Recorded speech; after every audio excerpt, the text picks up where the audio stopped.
আসসালামু আলাইকুম।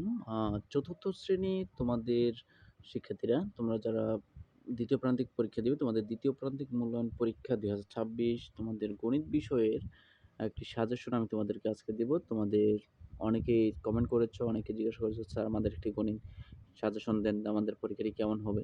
তো তোমাদের জন্য আমার ভিডিওটি তৈরি করা। তো এখানে তোমাদের পরীক্ষাটি হবে ৭০ মার্ক এবং সময় হচ্ছে ২ ঘন্টা ৩০ মিনিট।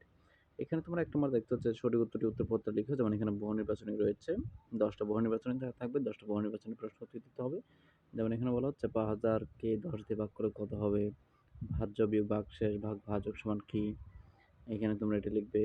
৩ নম্বর বলা হচ্ছে ১ ডজন কলার মূল্য ৳৩০০ হলে ২৫ টি কলার মূল্য গাণিতিক বাক্যে কেমন হবে? তাহলে ১ ডজন কলার মূল্য ৳৩০০ তাহলে ২৫ টি কলার দাম কত হবে?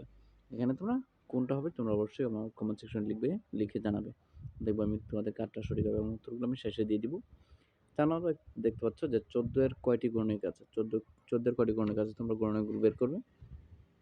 ৫ নম্বর হচ্ছে ১ থেকে ১০০ পর্যন্ত মৌলিক সংখ্যা কয়টি? ১ থেকে ১০০ পর্যন্ত মৌলিক সংখ্যা হচ্ছে ২৫ টি হচ্ছে মৌলিক সংখ্যা।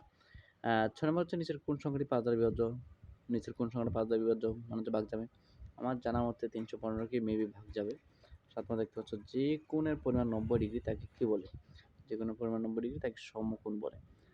এখানে একটা চিত্র দেওয়া আছে ৮ নম্বরে। চিত্রটিতে ঘ কোণের পরিমাণ কত? ঘ কোণের। তাহলে ক এখানে ৪৫ ডিগ্রি কোণ হয়ে থাকে তাহলে এটা ৪৫ ডিগ্রি, তাহলে এখানে এটা কতটুকু হবে? সেটা তোমরা এখানে বের করবে। ১৩৫, ১২০, ১৪০, ১৮০ কতটুকু হবে সেটা বের করবে। তারপর দেখতে পাচ্ছ যে এখানে ২ টি সমান্তরাল সরলকোণের মধ্যবর্তী দূরত্ব কেমন হয়? তো ২ টি সমান্তরাল সরলরেখার মধ্যবর্তী দূরত্ব কেমন হবে? ২ সমান্তরাল সেটা বের করবে। ১০ নম্বর বলা হচ্ছে নিচের কোনটি সম্পর্ক প্রতীক? নিচের কোনটা সম্পর্ক প্রতীক? যেমন সমান চিহ্ন, শূন্যস্থান পূরণ করতে বলা হচ্ছে এখানে ৪৭/৬ সমান ৭। তাহলে ভাগশেষ কত? ভাগশেষ কত হবে? তুমি বের করবে। ১২ এর গুণনীয়ক কয়টি?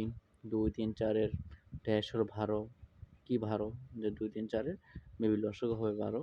তাহলে এখানে চাঁদা ব্যবহার করে ত্রিভুজের কি পরিমাপ করা যায়? এরপর ৩ নম্বর দেখতে পাচ্ছ যে সংক্ষিপ্ত প্রশ্ন যে ভাজ্য ও ভাজক, এখানে ১০ টি প্রশ্ন থাকবে, ১০ টির জন্য হচ্ছে ১০ নম্বর, ১ টির জন্য ১ নাম্বার করে। ক নম্বর বলা হচ্ছে ভাজ্য ভাজক থেকে সমান সংখ্যক শূন্য বাদ দিলে ভাগফল কি হয়? খ নম্বর হচ্ছে ১৪ কেজি চালের দাম ৳৪৯০ হলে ১৪ কেজি চালের দাম যদি ৳৪৯০ হয় তাহলে ১ কেজি চালের দাম কত?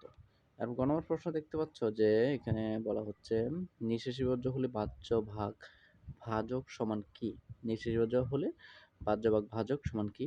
ঘ নম্বর হচ্ছে ৮ এর প্রথম ৩ টি গুণিতক লেখো। ও নম্বর হচ্ছে ১৩ এর গুণনীয়ক কতটি? ও চ নম্বর হচ্ছে সবচেয়ে ছোট মৌলিক সংখ্যা কত? ১৮০ ডিগ্রি অপেক্ষা ছোট কোণকে কি বলে? সমবাহু ত্রিভুজের কয়টি কোণ সমান? আয়তের কয় জোড়া বাহু সমান ও সমান্তরাল? নম্বর হচ্ছে বন্ধনী প্রতীকগুলো লেখো। বন্ধনী প্রতীকগুলো লিখতে বলা হচ্ছে। ৪ নম্বর হচ্ছে ৩০৩৮/১৪ এবং ৫৮৭৬/৩২ এগুলোকে ভাগ করতে হবে। এগুলো একটা লিখতে হবে তোমরা ৩ নম্বর, মোট ৬ নম্বর। এরপর দেখতে পাচ্ছ ৫ নম্বরে রয়েছে যেকোনো ২ টি প্রশ্ন উত্তর দিতে বলা হচ্ছে। এখানে বইয়ের অঙ্ক ১ টি করে এবং সৃজনশীল অঙ্কগুলো থাকতে পারে, সেগুলো তোমরা ভালোভাবে দেখবে। এখানে বলা হচ্ছে ২ জোড়া কবুতরের দাম বা ৳১৮৪০, একই হার দামে ৫,০৬০ কতটি কবুতর পাওয়া যায়? এখন আমরা দেখতে পাচ্ছি এক হালি ইলিশ মাছের দাম এত টাকা এবং এক জোড়া কবুতরের দাম হচ্ছে ৳৭২৪। তাহলে ১ টি ইলিশ মাছের দাম কত? ২ নম্বর হচ্ছে ১ টি কবুতরের দাম কত?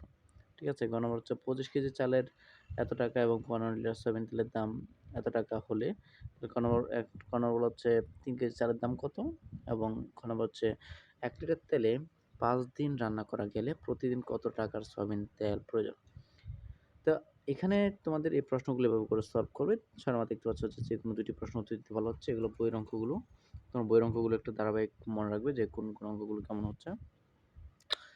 ৭ নম্বর দেখতে পাচ্ছ জ্যামিতি রয়েছে। জ্যামিতি বলা হচ্ছে একটি বর্গ আঁকো, যার প্রতিটি বাহুর দৈর্ঘ্য ৫ সেন্টিমিটার এবং আয়ত ও বর্গে ২ টি করে মিল ও অমিল খুঁজে বের করো। মিল এবং অমিল খুঁজে বের করতে বলা হচ্ছে। খ নম্বর হচ্ছে একটি আয়তের দৈর্ঘ্য ৫ সেন্টিমিটার এবং প্রস্থ হচ্ছে ৪ সেন্টিমিটার। তাহলে আয়তটি আঁকো।